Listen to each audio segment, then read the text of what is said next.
That's a good question, and it's a difficult question. I think when you make a film, it's not about like trying to have a moral. Like it's not like, well, this is the message that I want to tell or send. Yeah, it's more about exploring. Turning a lot of people into enemies of the British. But don't you think that you're being used by Stern to do his dirty No, work? I do not. I remember that every time that I used to go to any video store, I they had a bunch of your movies, and I think I have watched probably all your movies from the 90s. Oh, that's good. Thank you. Thank you.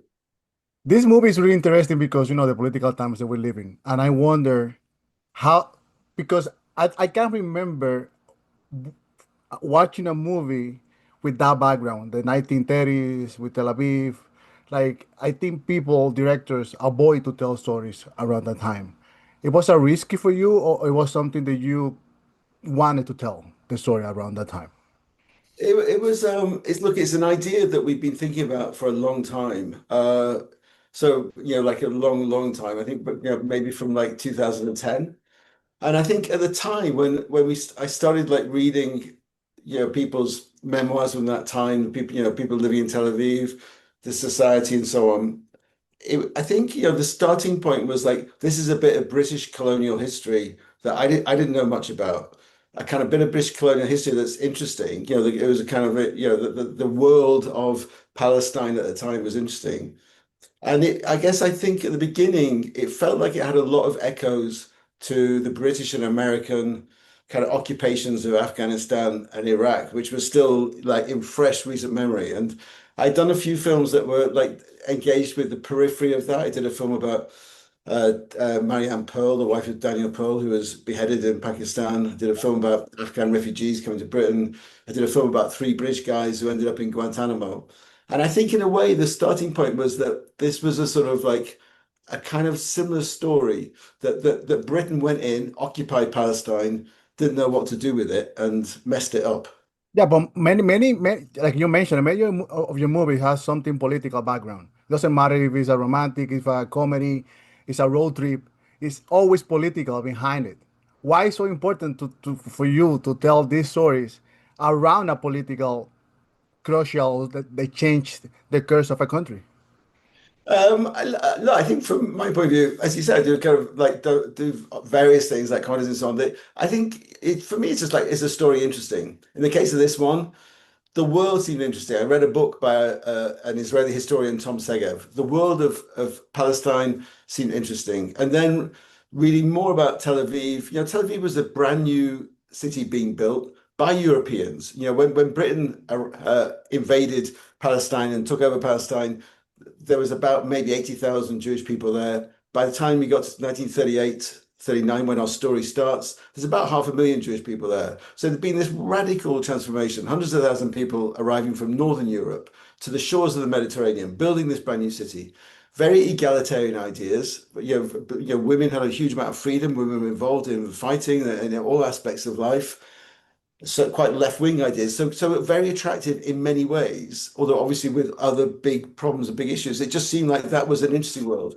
And then we came across the story of Tom Wilkin and Shoshana Baruchov, and there you have like a very simple love story. If you're like, okay, well, maybe we can try and make a film about it.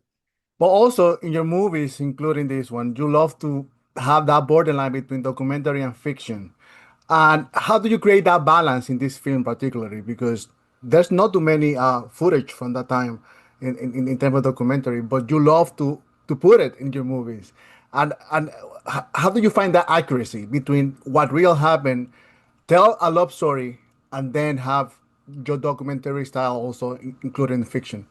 Yeah, I mean, I think when you're making a period film, it's difficult. I love making a film which is set now, where you can take an actor, put him in the real world, put him in this in a house, in a street, in a job, in a society, and see the way in which all the real world issues affect individual characters in your story. See a mixture of like, you have a fictional character, but you can see that the world he's in is real and not is kind of not part of the fiction. It's difficult in period films. It's a massive compromise because you have to try and build that sense of a society. I think that weirdly there was quite a lot of archive film, and I love archive film. I love to have in the film like like boundaries between one type of texture and another texture, whether that's between like uncontrolled streets and a fictional character, or in this case, between the archive film and our film. And there's actually quite a lot of nice archive because because it was essentially a British colony. There's quite a lot of British newsreel archive footage, which shows this brand new white city being built absolutely next door to Jaffa, this kind of this old Palestinian culture.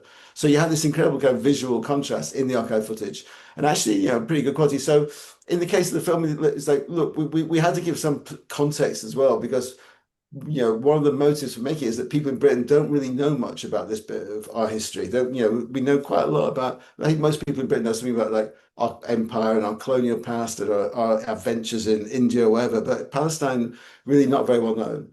So we were able to use the archive at the beginning, sort of like to try and give some context to how it ended up that the British were in there, and also to be honest, just to sort of like, is a little reminder, a little shift from this, quite a conventional fictional story. It's a love story between two people on opposite sides of a divide. It's a sort of, in a sense, a kind of Romeo and Juliet story in a way, although they're very grown up rather than being teenagers. But to be a reminder that these are real. And so, within our story, the real acts of violence in our story we stuck very much to the reality. So those acts of violence are not there for dramatic purposes really, but as a reminder really that this is the world they're in. And for me, the ultimate subject, obviously it is a love story, and that's in a way the most important thing, but it's also about the way in which violence and the push towards violence affects their relationship. And as violence increases, people are forced more and more apart, forced on opposite sides. And so in a way that was wanted that violence to be as real as possible, as close to what happened as possible. I wonder how was that processing for you to create this cast? It's very important, three characters. Because when I watch your films, I always feel that your characters are just free to say whatever they want. Like, there's no script.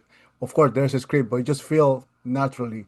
I remember I was shocked when in a festival I was watching 9 songs and all this was happening behind, and like, there's no script for this, but there's a script for this. So how was that processing of casting in this movie particularly? Yeah, well, 9 songs is quite a different film to Yeah, Shoshana, has to be totally. said. Let's be clear.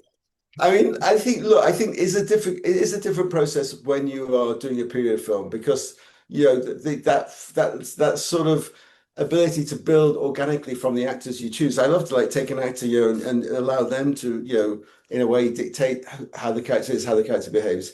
In this case, partly because it's period, it's harder to do, and actually also because it is a real story. So the relationship between Shoshana and Tom Wilkin is, in a sense, that it's a real relationship, but we didn't know very much about it. So the actors were free in that area to sort of, in a way, to make that real, to find a way of making that real.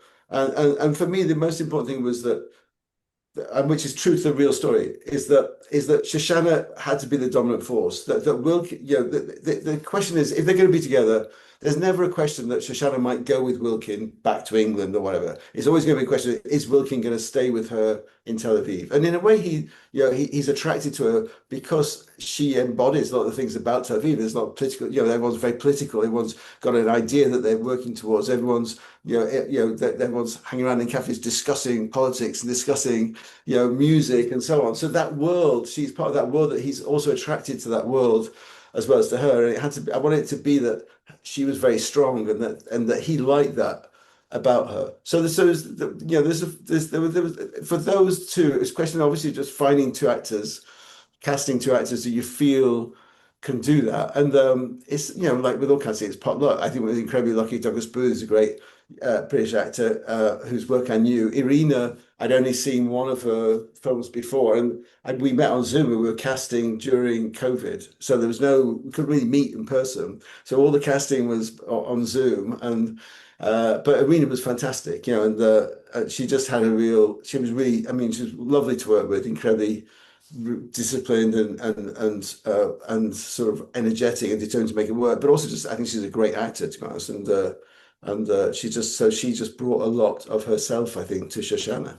let's say that there's a couple back in my country, the American Republic, and they choose to watch a movie and they have no idea of what happened. That historical moment, they have no idea. What do you expect the people take away from what do you expect for them not knowing anything about that periodical history? What do you expect them to learn at the end of the credits? That's a good question, and it's a difficult question.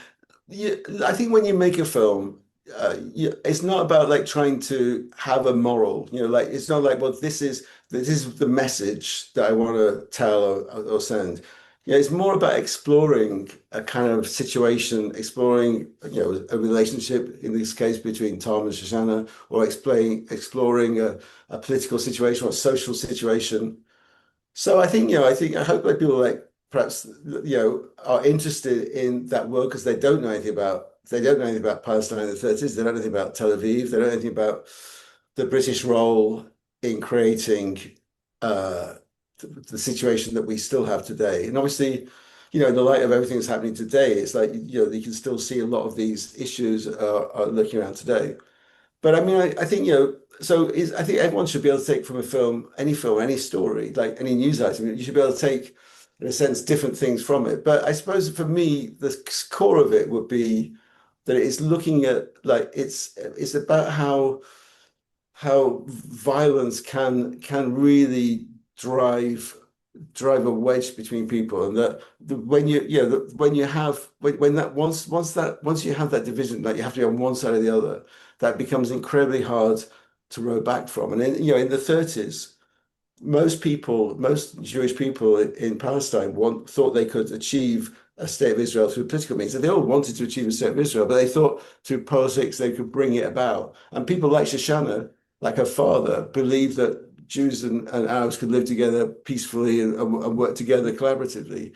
And then people like Stern believed that violence was like a necessary thing, that they wanted violence to be used to create Israel. And the thing is that, I hope at the end of the film, you sort of feel like if you achieve your goals, your political goals through violence, that might seem a quick solution, but what it means is you're just starting a cycle of violence, and you might, if you achieve what you want at that moment, it's in the end it's going to come back and bite you really, and that in the end there has to be some political process to achieve political change. You can't just use a gun to achieve it. Michael, thank you so much for your time, man. I really love your work, like I say. Thank you very much. Nice to meet you.